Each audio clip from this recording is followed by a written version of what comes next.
सूरज पर है कालिक पोत, किया चांद का मुख काला, मानवता की हत्या का इतिहास घिनौना रच डाला। अब बंद करो ये हत्याएं, वरना शिव स्वयं डरेगा।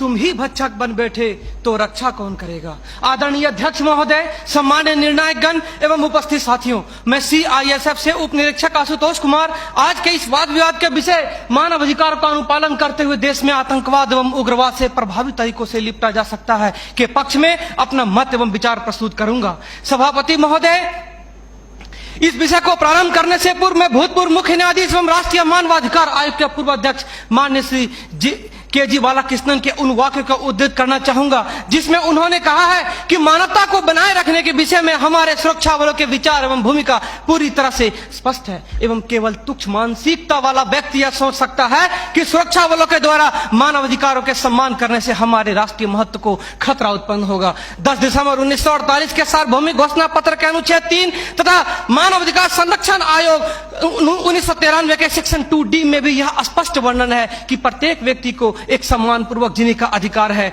महोदय, राष्ट्रीय मानवाधिकार आयोग के पूर्व अध्यक्ष माननीय श्री JS वर्मा ने इसी मंच के माध्यम से सन 2001 में यह स्पष्ट किया था कि संविधान के अनुच्छेद 21 जो जीवन एवं स्वतंत्रता की गारंटी देता है उसे आपातकालीन स्थिति में भी निलंबित नहीं किया जाता तथा जो लोगों के हित के खिलाफ हो उसे उचित नहीं ठहराया जा सकता है। DK वसु बनाम बंगाल राज्य में माननीय न्यायाधीश ने भी स्पष्ट किया है कि सुरक्षा बलों के द्वारा गिरफ्तारी के समय में भी मानव अधिकार का उल्लंघन न हो, परंतु स्थिति आपके समक्ष है। वासुदेव कुटुंबकम एवं सर्वे भवन्तु सुखिनः विचारधारा वाला देश जहां आज नक्सल समस्या ने गंभीर रूप धारण कर रखा है। प्रश्न उठता है, ये नक्सली है कौन? समाज के सबसे शांत, शहरों से दूर जंगलों में रहने वाले तथा खेतों के माध्यम से अपने जीवन यापन करने वाले वो लोग जो अपने पूर्वजों द्वारा दिए गए धरोहर को बचाने के लिए सरकार के खिलाफ हथियारबंद हो गए हैं और अंततः ये लोग नक्सली बनने पर मजबूर होते हैं। महोदय, आधुनिकीकरण के नाम पर उन गरीब आदिवासियों की जमीनों को छीन ली गई तथा उन्हें मजबूर कर दिया बंधुआ मजदूर बनने पर, किंतु आज उनकी अधिकारों की कोई बात तक नहीं करता। मन समर्पित, तन समर्पित और यह जीवन समर्पित। मैं पूछता हूं, देश की धरती तुझे क्या दूं, क्यों दूं और किस लिए न्यौछावर करूं अपना सब कुछ तुम पर? क्या इसलिए कि मुझे देशद्रोह जैसे शब्दों से नवाजा जाए या इसलिए कि मुझे फर्जी इनकाउंटर में मार दिया जाए? जी हां अध्यक्ष महोदय, कुछ ऐसा ही समय था जब मान्य सूबे लखन भैया सेहराबुद्दीन तथा तुलसीराम प्रजापति को फर्जी इनकाउंटर में मार दिया गया। यह कैसी विडंबना है महोदय। हमारे विपक्षी साथी द्वारा मानव अधिकार का संरक्षण किए बगैर ही राष्ट्रीय सुरक्षा की बात करते हैं। जब आम लोगों का कोई अधिकार ही नहीं हो तो इस स्थिति में राष्ट्रीय सुरक्षा का क्या मतलब? मैं पूछना चाहता हूं अपने विपक्षी साथियों से, वे किस राष्ट्रीय सुरक्षा की बात करते हैं? पुलिस हिरासत में अत्याचार व मौत, उन्नाव केस, किसानों द्वारा आत्महत्या या बिहार के शेल्टर होम में हुई मासूम बच्चों के साथ दरिंदगी, क्या यह है राष्ट्रीय सुरक्षा?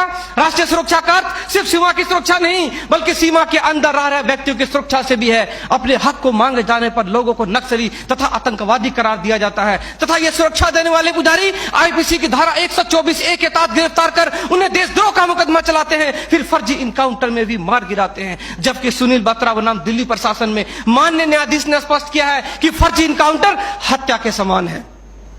10 जुलाई 2004 को मनोरमा देवी के साथ दुष्कर्म और उसकी हत्या तथा पूर्वोत्तर राज्य की महिलाओं द्वारा हम सुरक्षा बलों के समक्ष निर्वस्त्र होकर विरोध प्रदर्शन करना इस बात का द्योतक है कि हम सुरक्षा बलों ने arms force special power act का दुरुपयोग कर नाजायज फायदा उठाया है। वहां के लोगों को जबरन गिरफ्तार कर उसे मानसिक एवं शारीरिक रूप से प्रताड़ित किया है तथा उनकी बहु बेटियों के साथ दरिंदगी कर मानवता को शर्मसार किया है। यह देश की सभ्य समाज एवं लोकतांत्रिक शासन प्रणाली पर प्रश्नवाचक चिन्ह है। CRPC की धारा 41, 42, 107, 151 के तहत बिना वारंट गिरफ्तार करने की शक्ति, CRPC की धारा 129, 130 मजमे को तितर बितर करने की शक्ति और जरूरत पड़ने पर गोली चलाने तक की शक्ति इन सुरक्षा बलों को दी गई है। और कितने अधिकार दिया जाए इन्हें? तो दे दो रोलेक्स एक्ट जैसा अंधा कानून और ढूंढते रहो इतिहास के पन्नों पर स्वतंत्रता एवं समानता जैसी शब्दों को। महोदय, आज जरूरत है चिंतन की, मंथन की, जागरूकता की, लोगों में विश्वास जगाने की। आज जरूरत है सुपर 30 जैसे संस्थानों की ताकि अपने पथ से भटके हुए बच्चों को उचित शिक्षा, भोजन इत्यादि का प्रबंध कराकर उसे विकास के सही मार्ग से जोड़ सके।